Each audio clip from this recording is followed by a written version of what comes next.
네, 안녕하세요. 성남시 의사의 유튜브 동네 의사, 저는 정치과 전문의 김주영입니다. 성남시 의사의 학술의사이기도 합니다. 오늘은 인지 발달, 또 학습, 불안, 이 주제에 대해서 오늘은 얘기하도록 하겠습니다.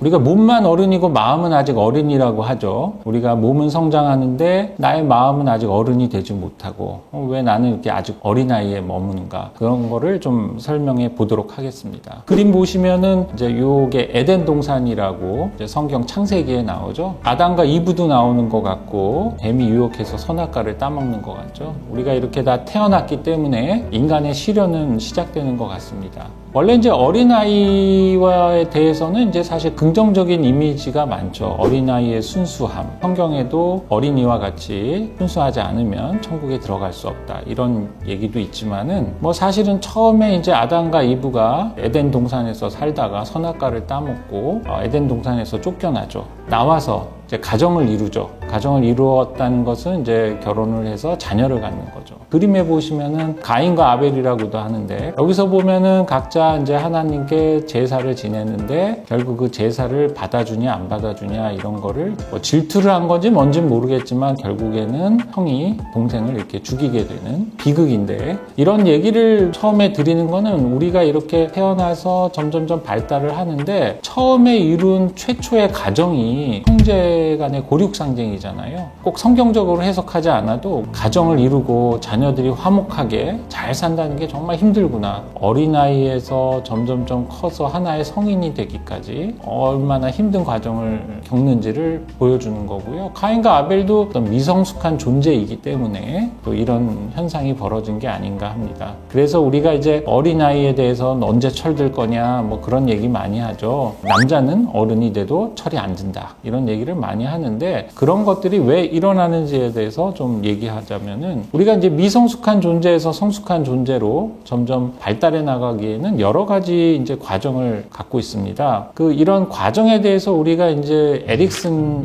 같은 사람들은 여러 가지 사회 교육적인 관점에서의 발달을 얘기했고, 피아제는 인지 발달에 대해서 얘기했고, 쿨버그라는 사람은 도덕 발달. 이거 말고도 이제 교과서를 보면 많은 사람들이 발달에 대해서 얘기했는데요. 보통 피아제라는 사람의 어떤 인지 발달을 많이 언급하죠. 감각운동기, 전조잡기 이런 얘기를 많이 하죠. 우리의 마음속에는 아직도 어린애와 같은 마음이 많다는 거예요. 그 어린아이와 같은 마음이 이제 피아제식으로 얘기하면 전조잡기의 마음이죠. 어린아이들은 자기중심적인 사고를 많이 하고 무랄론, 그러니까 모든 물건에 생명이 깃들어져 있다는 그런 생각들, 겉모습과 실체를 구분하지 못하고 직관적 사고, 분석적으로 생각하지 않고 보이는 대로 직관적으로 느낀다고 하죠. 쓰리 마운틴이라고 하는 세 개의 산인 질문인데, 여기 어린아이가 이제 앞에 인형을 두고 있어요. 그러면 이제 만 4세 미만의 아이한테 질문을 하면 너한테서 가장 가까운 산은 무슨 산이냐, 그러면 그림에서 보이는 가장 높은 산이 내 앞에 있는 산이라고 하죠. 가장 먼 산은 그 인형 앞에 있는 산이 되겠죠. 그런데 인형에게 가장 가까운 산은 어떤 산이냐 물어보면 우린 당연히 저기 제일 낮은 산이라고 대답을 하겠지만, 아직까지 자기중심성, 자기의 관점에서 벗어나지 못하는 전조잡기에 있는 어린아이는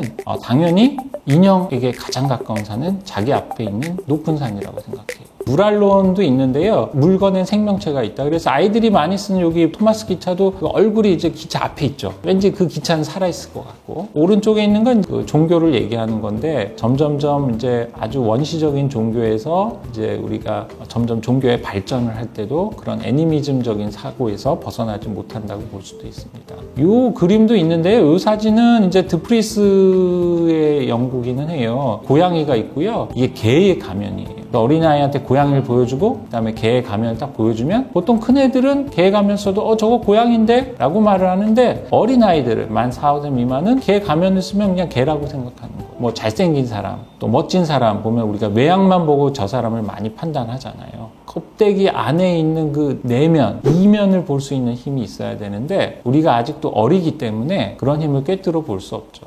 에릭슨도 이런 단계에서 아주 중요한 얘기를 했죠. 여기 보면은 이제 중간에 근면성과 열등감이라고 해서 오른쪽에 학교 활동인데, 근면성, 학교를 매일 가고 이런 행동을 열심히 해야지 우리가 그걸 하지 못하면 이제 열등감을 느낀다고 하는데, 근면 성실성을 보통 초등학교 때, 이게 이제 6세에서 12세거든요.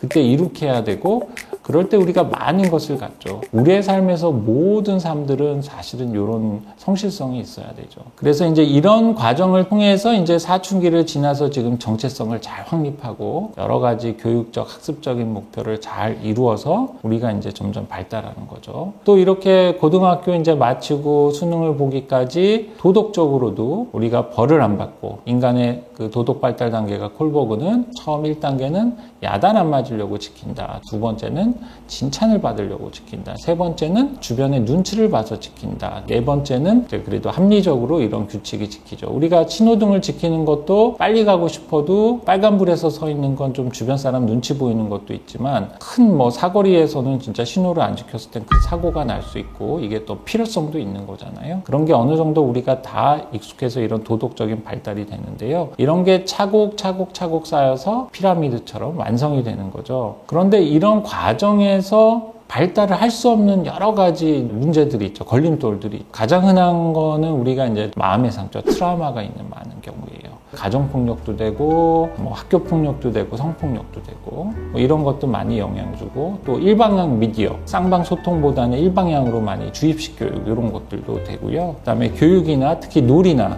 놀이터 가보면 어린아이들이 거의 없고 다 학원 가 있는데, 그럴 때 함께 놀지 못하는, 또 함께 노는 방법도 잘 모르고 그런 것들. 그 다음에 우리가 경직된 사회같이 사회가 획일적으로 뭐 어떤 종교가 경도되어 있는 그런 뭐 이슬람 국가라던가 아니면 북한이나 중국과 같은 전체주의 사회에서는 성숙하고 유연한 생각을 가진 어린이가 되기 힘들죠. 그 다음에 여러 가지 생물학적 요인도 우리가 어른이 되는 걸 방해합니다. 사실 일반적인 사람들이 집중이 안 되는 가장 흔한 요인은 요즘 흔히 말하는 주의력결핍 과잉동장애나 이런 것보다는 사실 수면 부족이 많아요. 여기 나오는 수면 위생 10가지는 WHO 세계보건기구에서도 얘기하는 거고요. 가장 중요한 거는 여기서 정해진 시간에 자는 것과 정해진 시간에 일어나는 것. 특히 아침에 정해진 시간에 일어나는 거를 가장 중요하게 생각하고요. 두 번째는 햇빛이 있는, 가능하면 오전이 더 좋은데 햇빛이 있었을 때 30-40분 정도 약간 땀을 흘릴 정도로 산책이나 햇빛을 보고 운동하는 것을 많이 추천합니다. 사실 이제 병원을 하다 보면은 요맘때 이제 오는 친구들이 있어요. 꼭 고3들만이 아니라 보통은 이제 입시를 앞두는 거, 뭐 우리가 이 시즌에 있는 입시들이 이제 몇 가지가 있죠. 가장 흔한 것들이 예중 예고 입시들이 있어요.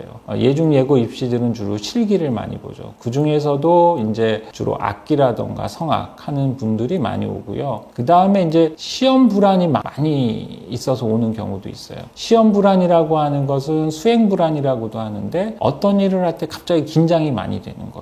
이제 수행 불안에서 중요한 거는 좀 충분히 연습이 돼야 되는 게 이제 첫 번째가 있겠죠. 여기 보면은 이제 여키스 도슨 법칙이라고 하는 게 이제 그래프가 있어요. 우리가 좋은 퍼포먼스를 보이는 거, 좋은 수행을 보이려면은 당연한 얘기지만 너무 긴장을 해도 안 되고 너무 긴장을 안 해도 이제 수행을 못 하거든요. 적당히 긴장할 때. 뭐 예를 들면은 그 수영 선수들도 수영 시합을 하기 전에 뭐 루틴들이 다 있죠. 뭐 가기 전에 옷을 언제 벗고 뭐 헤드폰을 막 끼고 있잖아요. 뭐 옛날에 박태환 선수도 그렇고, 그런 식으로 해서 내가 긴장을 줄일 수 있는 루틴을 세우기도 하는데요. 일반적으로 이제 우리가 이런 거를 다 하기는 어려워요. 그래서 이제 불안이 있는데 시험 볼 때 머리가 하얘지는 사람, 특히 이제 수능도 그렇지만은 2교시 망치는 친구들이 많아요. 거기서부터 긴장이 확 올라가면 이 텐션이 확 올라가면서 퍼포먼스가 확 떨어지죠. 그 시험 불안을 줄이기 위해서 뭐 여러 가지 방법을 써요. 보통은 평소에 할 수 있는 건 바이오 피드백 방법을 많이 쓰죠. 요즘은 이제 그런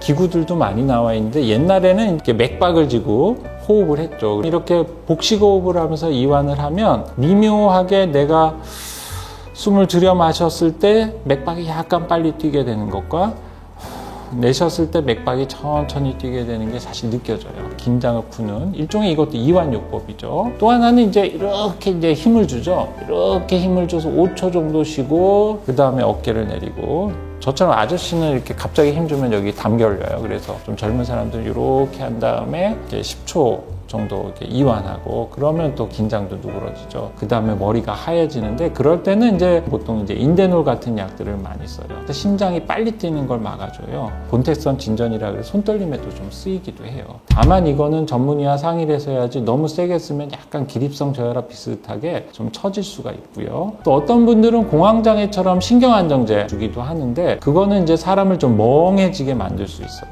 그래서 그 약을 먹으면 약간 그 맥주 마신 것처럼 약간 취한 상태가 되니까 막 편하게는 푸는데, 그 푼 게 맞는지 틀리는지는 비몽사몽이라서 좀 알 수가 없습니다. 우울증이 평소에 있는 사람들은 혹시라도 다른 트라우마 때문이 아니면 우울증 때문에 성적이 떨어지는 게 아닌 건지 꼭 보라고 되어 있거든요. 그리고 여기저기 아픈 경우도 있어요. 긴장을 많이 해서 아프기도 하고요. 실제로 심리적인 요인 때문에 아프죠. 그럴 때 아픈 경우는 경험 많은 선생님들은 뭐 소아과 선생님도 그렇고 한번 시험 끝나고 한번 보자. 시험 끝나도 계속 아프면 한번 그때는 좀 검사를 해보자. 이렇게 얘기를 하고 있죠. 그 다음에 이런 좀 이렇게 기분이 이제 시험 때 이렇게 왔다 갔다 하는 경우들도 있어요. 뭐 여기는 이제 양극성장애라고 조울증을 썼는데, 조울증은 뭐 아주 심한 경우고요. 원래 우울증에서도 감정 기복이 이게 심해질 수도 있고요. 심하면은 이제 아주 드물게는 진짜 조증이 오는 친구들이 있어요. 우울하다가 갑자기 시험을 앞두고 놀러 다니거나 막 돈을 쓰거나 잠도 안 자고 막 갑자기 엄마 카드 빌려가서 막 이렇게 쇼핑하고 그런 거 있는데, 이제 그럴 때는 전문가의 좀 도움을 받는 게 있습니다. 그래서 오늘은 뭐 우리가 어른스럽게 성인 되는 관문까지 이렇게 잘